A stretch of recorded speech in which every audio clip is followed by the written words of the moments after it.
Hi, I'm Tom Viersma. I'm the president and CEO of Live Fully Incorporated, co-founder of the organization, and like you, a person with a lung disease.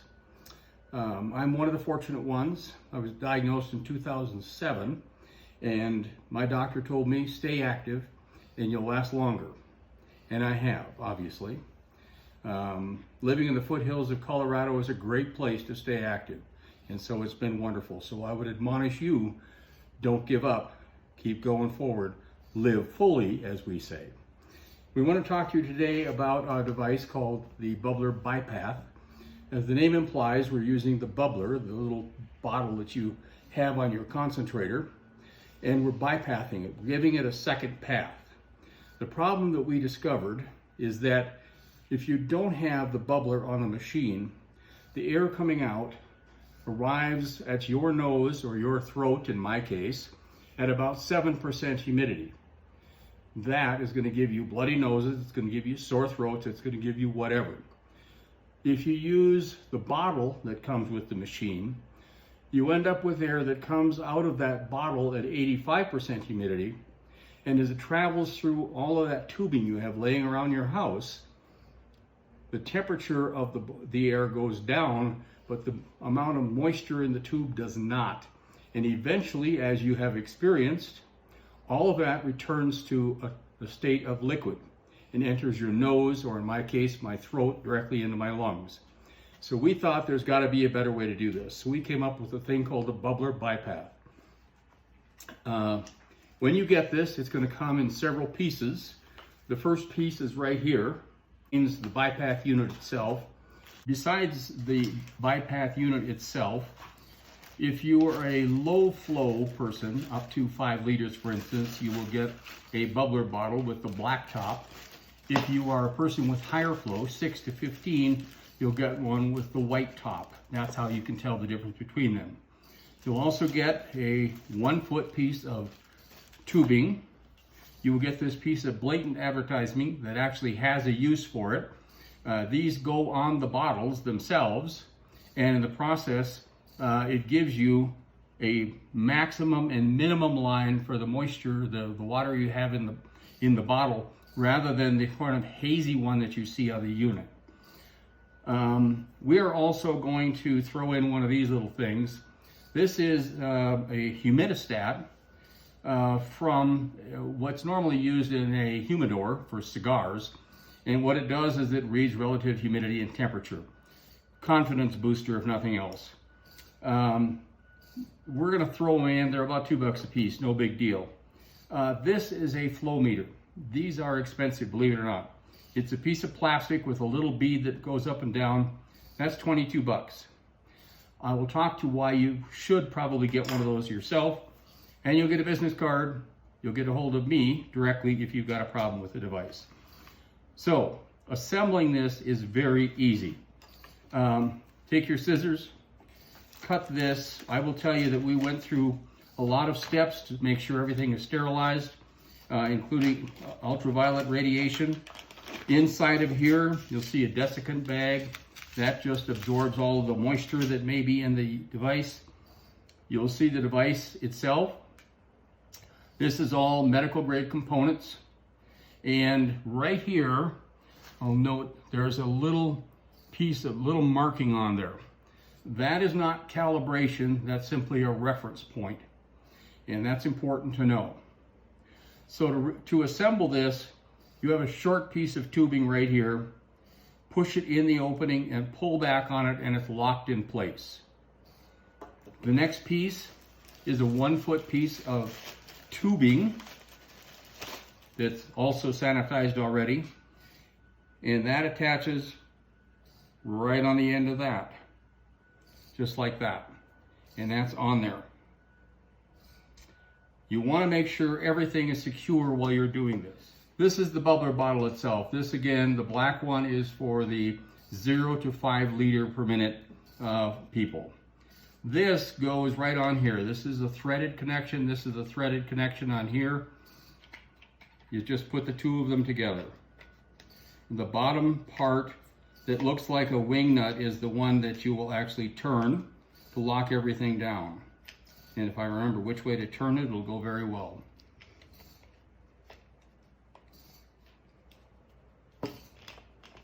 Perhaps if I looked at it the way I normally do.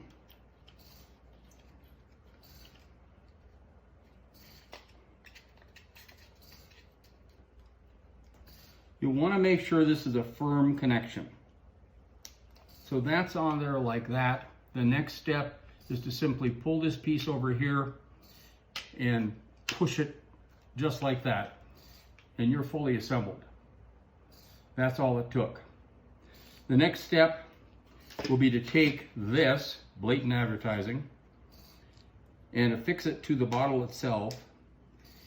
And if you've looked at these bottles, as I've mentioned before, the minimum and maximum fill points on this are very hard to see.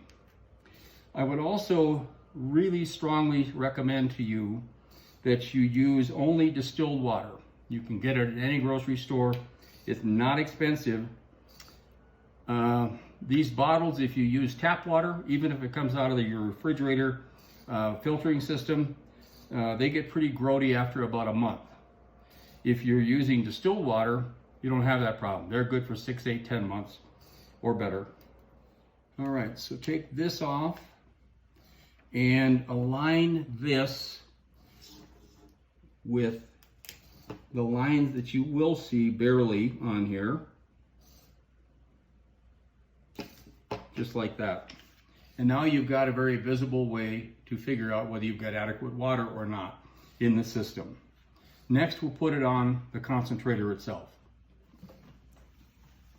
This concentrator is an Invacare system. This has also got the home fill on top of it. My version of this has the bottle right in the center. There are some models that have it off to the side. Some of the other concentrator brands have it elsewhere. If you have an issue where you don't have a place to actually secure the bottle, then get a longer piece of tubing and hook it up that way. I would recommend, if you do have a home fill or some other system, to come up with a way to take your tubing, which you've attached to the other portion of that piece that came off, and I didn't really show you that very well, but I will right now.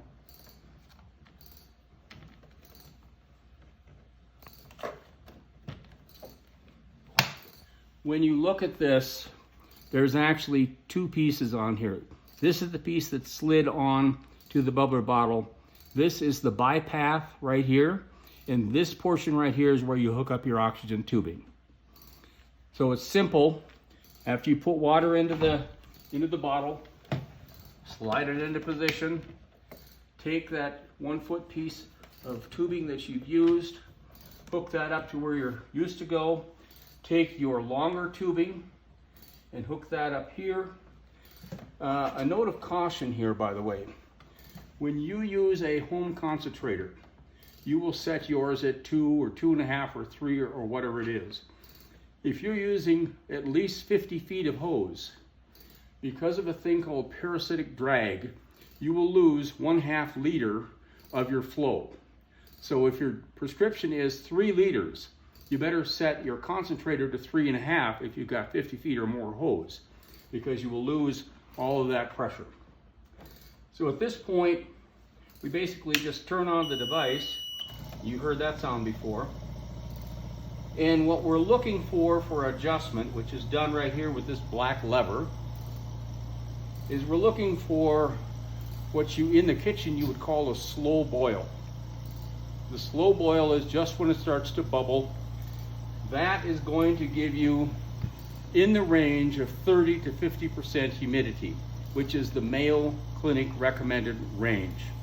Again, remember, with just the bottle, you're at 85% and upward, and without the bottle, you're at 6% or lower.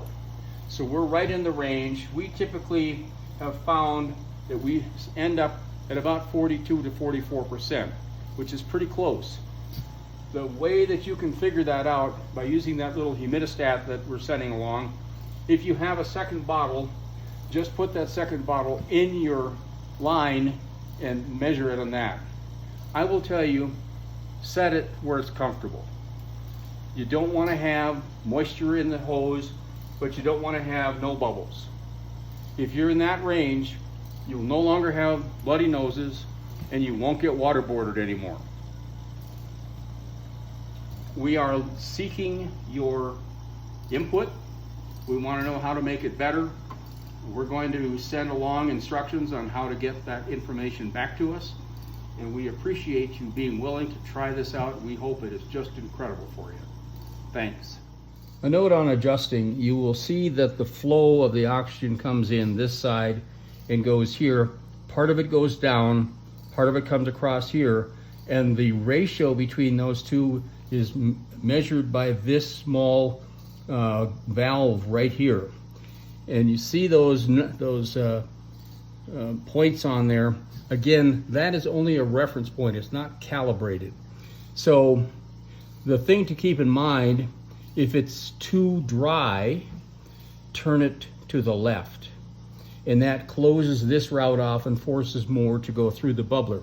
If it's too moist, turn it to the right, and that allows more air to travel this way through here and coming right back out to you. And so that's the only adjustment that you have to make. Make sure all of your fittings are tight as you go through. You don't have to wrench them down, but you need to make sure that they're secure.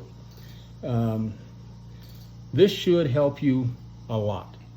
All right, some additional information. I mentioned this device, which is the flow meter, very similar to the one that you make your adjustments on the machine.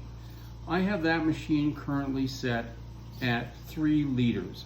I've only got 25 feet of hose on there right now. If you take your hose and you put this on here and just push it on, you can hook yourself back up to the top if you want. But if you look at this meter, 25 feet of hose and I'm getting 2.5 liters of flow. And so even in the first 25 feet, there's drag. You can get one of these. It's a good way to check for leaks. If you have sort of an unexplained situation where you're not getting the flow you think you should have, if you've got one of these, insert this just before it gets into your cannula or your transtracheal tubing or whatever, and you'll be able to tell if there's a leak. We talked also about this little guy. This is the humidistat that goes into a humidor.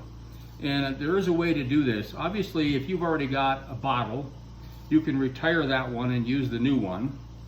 You can take the old one and put this inside of it, and take this and put it together, and hook this up to your hose again, hook yourself up to this side, and then just let this thing run. And you'll be able to see by looking through this whole arrangement, you'll be able to read out what the humidity level is. Your comfort level on this, you can either do it once or you can just leave it in the line. It doesn't make any difference. But that's a way of measuring the humidity if you care. Now I'm going to tell you, these are plus or minus about 3 or 4%. So they're not going to be golden things anyway. And that's why I go back to saying, do what feels good for you.